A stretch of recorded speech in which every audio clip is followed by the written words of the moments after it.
Aborsi di Indonesia kerap menjadi isu yang tersembunyi. Tersembunyi, namun tepat di depan mata. Fakta mengenai aborsi di Indonesia selalu menjadi misteri karena tabu untuk diperbincangkan. Film ini akan mengajakmu mengurai benang merah dan kompleksitas isu aborsi di Indonesia.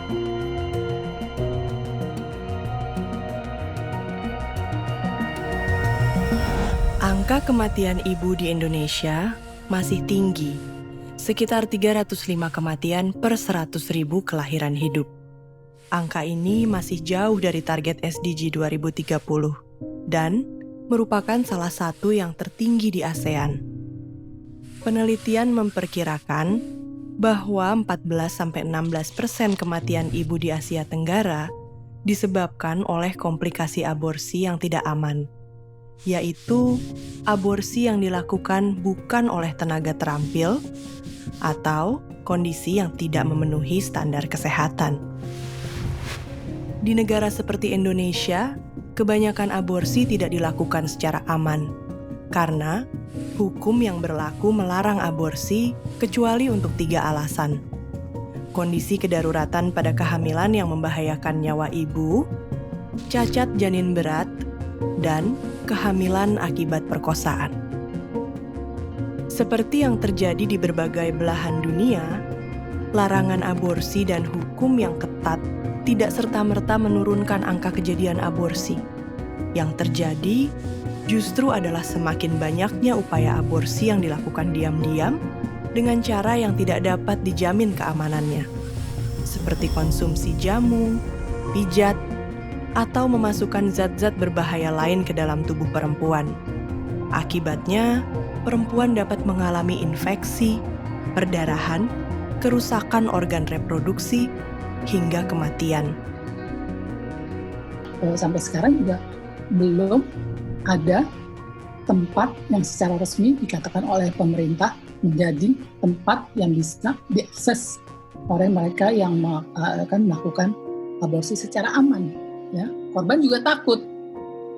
Ini nanti saya mengakses layanan bantuan aborsi aman kemana? Gitu. Jangan-jangan nanti saya dituduh melakukan aborsi, ya kan, yang kriminal. Dan kemudian juga mereka-mereka yang ingin memberikan bantuan pun juga seringkali khawatir, sehingga terjadilah orang mencari layanan aborsi secara tidak aman. Hukum dan stigma yang ada di masyarakat Indonesia mengenai aborsi mempersulit upaya para peneliti untuk memahami fenomena tersebut, khususnya mengenai angka kejadian aborsi di masyarakat. Aborsi itu kan stigmatik karena dia dilarang dan masyarakat itu menilai ya, aborsi itu kan tindakan kriminal, dosa, ya kan, melawan Tuhan dan sebagainya ya. Penelitian aborsi memang selamanya sukar. Ya, karena angka yang dilaporkan itu sangat kecil sekali gitu. Dari laporan Polda Metro Jaya bulan Agustus 2020, satu klinik aborsi di Jakarta Pusat saja dapat melayani sekitar 2.600 pasien setahun. Di klinik-klinik aborsi itu kan hanya sebetulnya puncak gunung es kejadian aborsi. Padahal banyak aborsi yang dilakukan tidak sampai di tempat layanan. Jumlah keseluruhan kasus aborsi di masyarakat, khususnya yang dilakukan sendiri tanpa mencari layanan klinik atau fasilitas kesehatan, tidak dapat diketahui dengan pasti. Menurut penelitian dari Fakultas Kesehatan Masyarakat Universitas Indonesia dan Guttmacher Institute yang dilakukan di Pulau Jawa tahun 2018 terhadap 9.000 perempuan, ditemukan bahwa 1 dari 8 perempuan yang mengaku mengalami aborsi sempat mengunjungi fasilitas kesehatan karena komplikasi. Sedangkan, dari 700 fasilitas kesehatan di Pulau Jawa, jumlah kasus keguguran yang diduga akibat aborsi diperkirakan mencapai 205.000 kasus. Hal lain yang menjadi perhatian dari hasil penelitian tersebut adalah mengenai ketidakamanan dari metode aborsi yang digunakan. Di antara perempuan yang melaporkan pengalaman aborsinya, 73% melakukannya sendiri. Jamu adalah metode yang paling sering digunakan. 16% menggunakan obat-obatan, sedangkan 39% menggunakan metode lain seperti pijat atau metode tradisional. Hal ini sejalan dengan laporan Kementerian Kesehatan tahun 2010. Menurut tim peneliti, faktor yang mempengaruhi tingginya angka kejadian aborsi adalah tingginya kebutuhan layanan kontrasepsi atau KB yang tidak terpenuhi pada perempuan usia subur yang aktif secara seksual atau biasa dikenal dengan istilah unmet need. Kalau angka insiden aborsi itu tinggi, itu juga bisa menjadi indikator dari program KB. Kalau program KB yang berhasil, angka aborsinya harusnya rendah. Karena semua kehamilan harusnya kan diinginkan. Di Indonesia, angka unmet need mencapai 11% dan angka pemakaian KB di antara perempuan usia subur hanya 64%. Tidak heran, angka kehamilan dan kelahiran tidak direncanakan juga cukup besar. Data Survei Demografi dan Kesehatan Indonesia tahun 2017 menunjukkan bahwa 1 dari 7 kelahiran yang terjadi tidak direncanakan pada mulanya. Dan 1 dari 8 remaja perempuan yang belum menikah pernah mengalami kehamilan yang tidak diinginkan. Survei tersebut juga menunjukkan bahwa keinginan seorang perempuan untuk tidak memiliki anak lagi meningkat pesat setelah memiliki anak pertama dan terus meningkat seiring bertambahnya jumlah anak.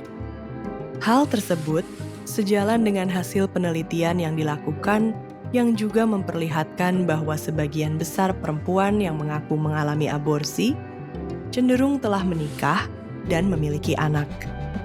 Selain itu, persentase perempuan yang mengalami kekerasan dalam rumah tangga lebih tinggi di kalangan mereka yang melakukan aborsi. Namun, stigma negatif aborsi sudah terlanjur melekat di masyarakat.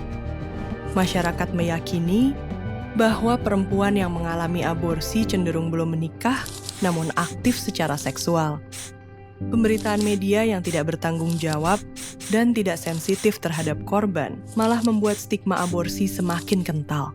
Stigma ini menghalangi perempuan yang mengalami aborsi untuk mencari pertolongan ketika mengalami komplikasi yang memerlukan perawatan medis. Amalia bekerja di Women on Web, sebuah organisasi internasional yang memberikan konseling kepada perempuan yang mengalami kehamilan yang tidak diinginkan. Selama setahun, Amalia menerima sekitar 4.000 email dari Indonesia yang ceritanya sangat beragam. 4.000 itu setahun loh. Setiap hari nerima email di Women on Web itu ternyata alasannya tuh cukup beragam. Yang tahun ini bisa 20-30an sehari. Soal biaya tuh banyak banget. Domestic violence atau kekerasan domestik, atau kekerasan dalam rumah tangga, perkosaan itu yang paling membekas.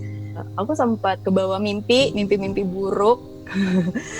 Mimpi buruknya nggak asik lah, sering berhubungan dengan dengan pengalaman perempuan gitu, kayak ada dengar suara perempuan diperkosa tapi aku nggak bisa ngapa-ngapain. Bangun tuh rasanya kayak yang stres banget gitu. Tidak mudah untuk perempuan memutuskan melakukan aborsi, itu nggak mudah. Tidak pernah begitu tiba-tiba bangun tidur terus dia bilang saya mau aborsi. Enggak. Itu adalah keputusan yang diambil dengan begitu banyak pertimbangan, mengingat sosial budaya dan stigma kita terhadap kata aborsi. Setelah mengambil keputusan, biasanya perempuan akan berusaha untuk mendapatkan layanan itu. Padahal tadi kan nggak ada layanannya karena dia alasannya bukan yang 3 tadi ya. Dia akan berusaha mencari layanan dan kita nggak bisa mencegah, aparat hukum juga nggak bisa mencegah ya kan? Karena proses-proses ini terjadi di wilayah privat yang tidak banyak orang ketahui.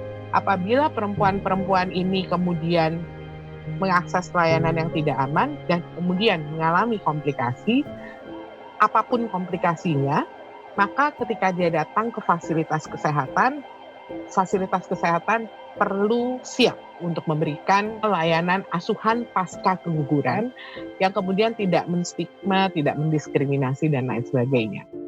Kalau fasilitas kesehatannya tidak siap, maka perempuan ini bisa mati sia-sia atau mengalami dampak jangka panjang atau disabilitas jangka panjang ya. Perempuan yang mengalami aborsi memerlukan serangkaian layanan, mulai dari perawatan medis, konseling, perencanaan kehamilan selanjutnya, hingga layanan-layanan lain, misalnya bantuan untuk korban kekerasan. Serangkaian layanan tersebut dikenal dengan istilah asuhan pasca keguguran.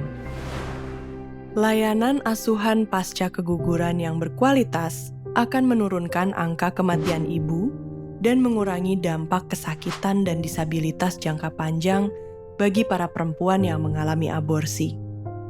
Namun saat ini, layanan tersebut hanya tersedia di rumah sakit dan diberikan belum dengan standar yang seharusnya. Misalnya, belum disertai konseling yang memadai, masih menggunakan metode kuret tajam yang sudah tidak disarankan WHO, atau tidak menawarkan layanan KB. WHO menyebutkan 3 cara untuk mencegah terjadinya aborsi yang tidak aman, yaitu menyediakan layanan aborsi aman, memperluas akses dan kualitas layanan KB atau kontrasepsi, dan memberikan informasi kesehatan reproduksi dan seksual yang komprehensif bagi masyarakat. Namun, masih ada kendala dalam melakukan pencegahan aborsi tidak aman.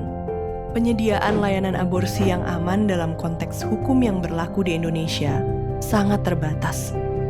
Penelitian ini menemukan bahwa sebagian besar perempuan yang mengaku mengalami aborsi pernah atau sedang menggunakan salah satu metode KB, umumnya pil. Kehamilan yang tidak diinginkan kemungkinan terjadi karena putus pakai atau pemakaian metode kontrasepsi yang tidak tepat. The condom is rolled over the erect penis early in foreplay. Kualitas dan akses terhadap layanan kontrasepsi perlu terus ditingkatkan dengan cara menyediakan konseling yang lengkap mengenai pilihan metode, efek samping, dan cara pemakaian yang tepat. Bagi perempuan yang berhubungan seksual namun lupa untuk menggunakan kontrasepsi, perlu diperkenalkan dengan kontrasepsi darurat. Karena ini satu-satunya alat kontrasepsi yang bisa digunakan setelah hubungan seksual. To simplify, basically bahwa pil ini hanya mencegah ovarium atau indung telur melepas sel telur. Dan tanpa sel telur kan tidak akan terjadi pembuahan karena si spermanya cari-cari nggak ketemu sel telurnya. Dan untuk dapat merencanakan kehamilan, dibutuhkan pendidikan dan informasi kesehatan reproduksi dan seksualitas yang komprehensif. Mengenai seks itu sendiri, kontrasepsi, relasi yang sehat, kekerasan seksual, maupun aborsi. Pada akhirnya, aborsi di Indonesia memang masih menjadi isu yang kerap mengundang perdebatan.